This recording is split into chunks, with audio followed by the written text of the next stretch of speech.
I'm Yvonne. Thank you for joining me today. If you are new, welcome. If you're returning, thank you for coming back. Thank you for even clicking on the video. I appreciate it.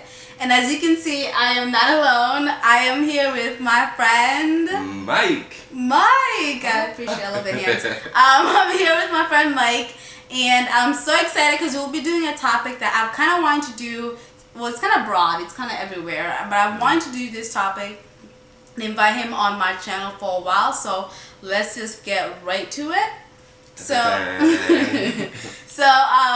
you know, Trump is our president, sadly.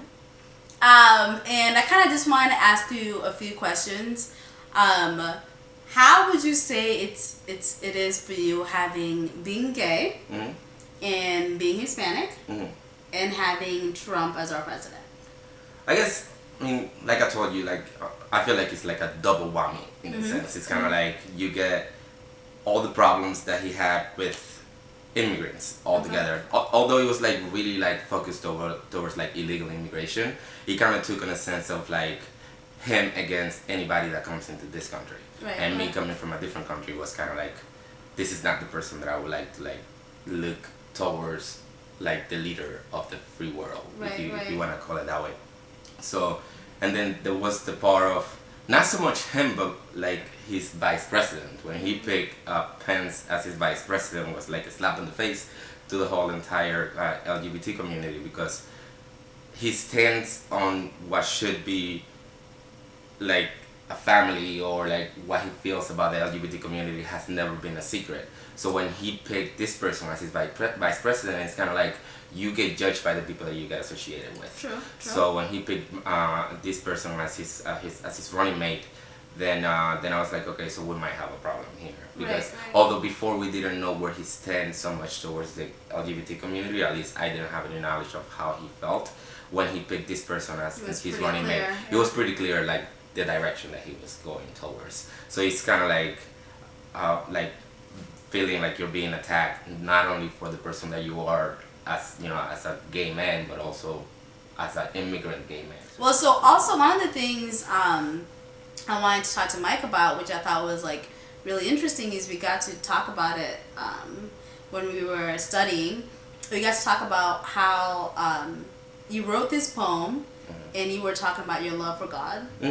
And I thought that was interesting because I think sometimes we as in general, like America or wherever you are in the world, don't tend to associate, or we don't know much about like the gay community, period. And just knowing you, like for as long as I've known you, you've like helped me learn so much. And one of the things is I don't tend to, or I didn't at some point, or some people don't tend to associate a gay person and God. And so how would you what's your love for God, and how would you go about that topic? So I guess the whole thing about when you said about like that they wouldn't necessarily associate a gay person and God, and it goes back to the whole thing is like what are your beliefs? For example, like for me it was not so much like I renounced organized religion. That's what I did, but because to me it was hard to understand that the person that I felt like I was in the inside, and how I would feel happy being the person that I felt I was, contradicted what I was being taught, contradicted what I was being told. Like basically a man is not supposed to lay with another man. That's a sin, and then that's it, you're not supposed to do it. And then, but I wanted to do it because that's how I felt. So and then in a sense it was like, now I have to reorganize how I think about religion and how I think about God. And then to me, God is not necessarily a church. It's not a book. It's not going to church every Sunday or having like Bible studies. To me, God is a higher being that's lovable, and I believe in a God that it rules by love and not by hate and punishment. So basically what I did was that I renounced religion. I stopped calling myself a Catholic, and I stopped calling God Jesus, and I stopped calling him Buddha or Allah or whatever denomination or like different religions used to call their God. And to me, God is just an entity. It's just an entity of love, and it's just this higher being that I relied on. Because to me, to think of a world where there's no God, if you want to call it, or there's no like higher being, it just sounds lonely. It sounds like, I think as humans, as human beings, we go through things sometimes in our lives that are so much bigger than ourselves. that you can't just walk around in the world and just carry this big weight on your shoulder all the time. And I think that having a God with you allows you to go through your life and know that there's somebody there for you even when there's nobody there for you. So Amen. that's basically like what I did. So I know for a fact, I've had some misconceptions about, like, just the gay community, or just, and what actually would you like people to call it? Do you want to say like the gay community, or is it the LGBT? That's the whole thing. Like it's easier, like, because we put labels on things because it's easier to handle them that way. Right. But to me, it's like, sure, if you want to refer to the LGBT community, then that's fine. But just gay people, whichever one makes you more comfortable. Because to me, either one is fine. If you call me a man, if you call me a gay man, if you call me, whatever, it doesn't change anything in the perception that I have of myself. But for the purposes of like addressing a specific group, I guess the LGBT community. But I guess you're referring more to like misconceptions that we have towards gay men. Yeah. That's what I was gonna get into. The misconceptions that we have about like gay men. I remember you showed me this video, and I think you might need to send that to me so I can like insert it in the clip. Sure.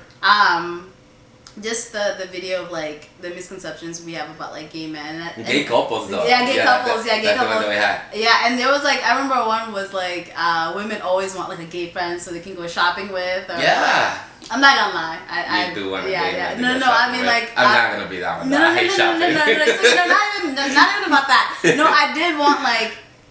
For me, honestly, it was more curiosity. I don't really know much about like the LGBT, the community. I don't know much about it, so I was kind of more curious. I have questions. I want all these things to be like answered. And that's great. I think everybody as a human being, I guess, it's good to just engage with all kinds of people, regardless of what they are. And the whole thing about the LGBT community or gay people, gay men specifically, because that's the one that I can give testament of, because. Gay man. But so it was kind of like the things that gay couples, two males specifically, usually face when you are like engaging with like heterosexual people that haven't had much experience or exposure to it. Like so who's the girl? That's a big one. So who's the girl?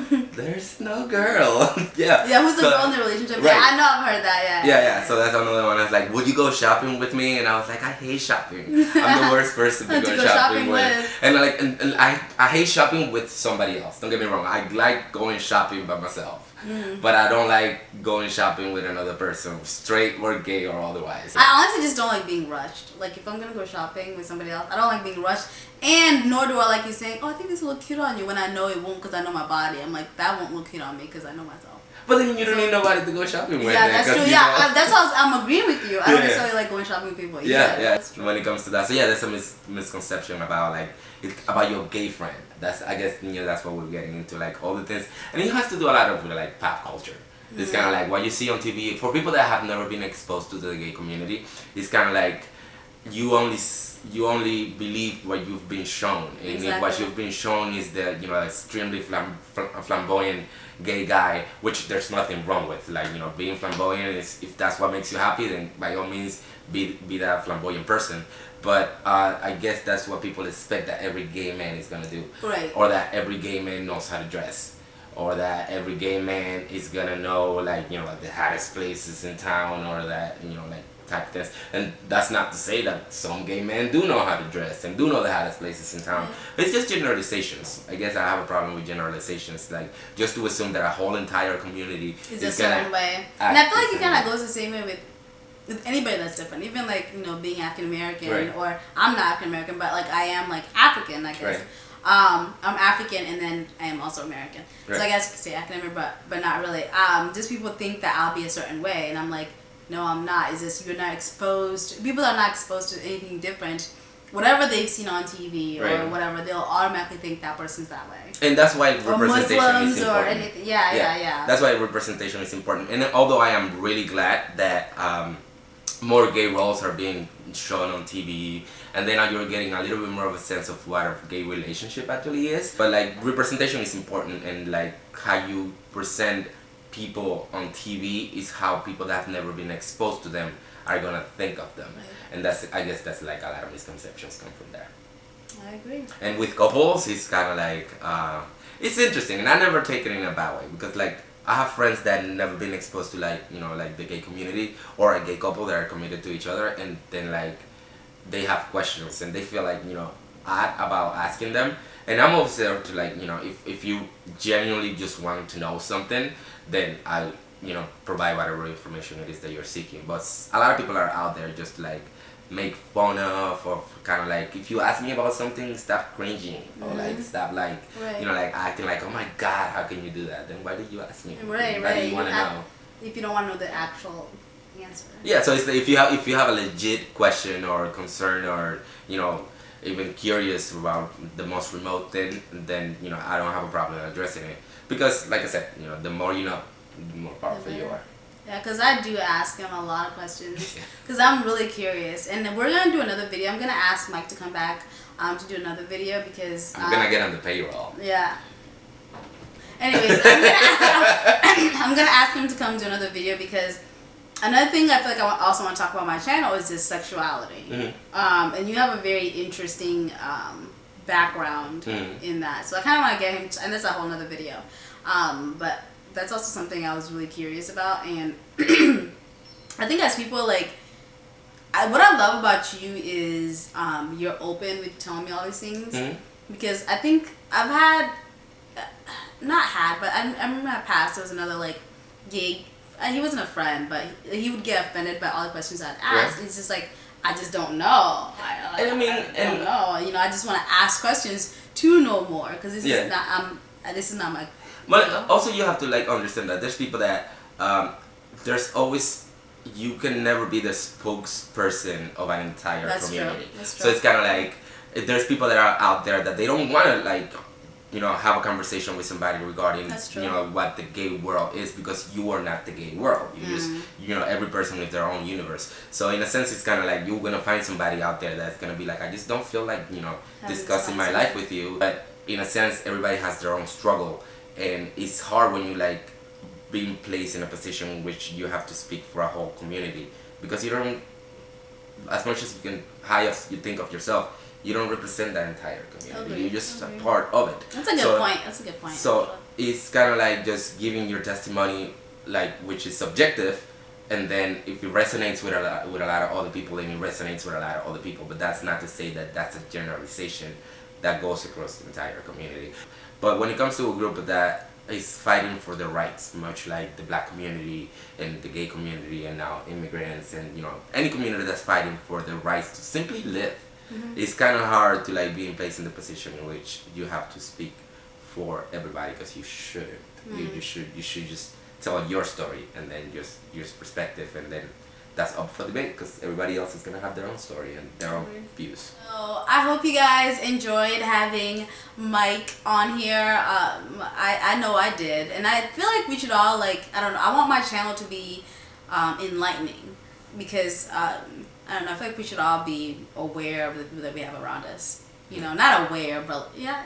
I mean, aware is a good word. You know, conscious. Conscious, that's it. You know, that's conscious, just like, you know, kind of like just know that there's other people over there, and that not you just play your a bubble, role in their life too. Right. And so, like I said, I'm definitely gonna bring him back again for another video, because he's like, his insight is always so interesting. I'm always learning like so much in general. So thank you for being on my channel. No problem. And I definitely want to get you back. So, and don't forget to thumbs up if you would like, and subscribe to the video. I would really appreciate it. So, as usual, I'm Yvonne, and I'm still polishing this gold, and I hope you continue to do so too. Hi guys.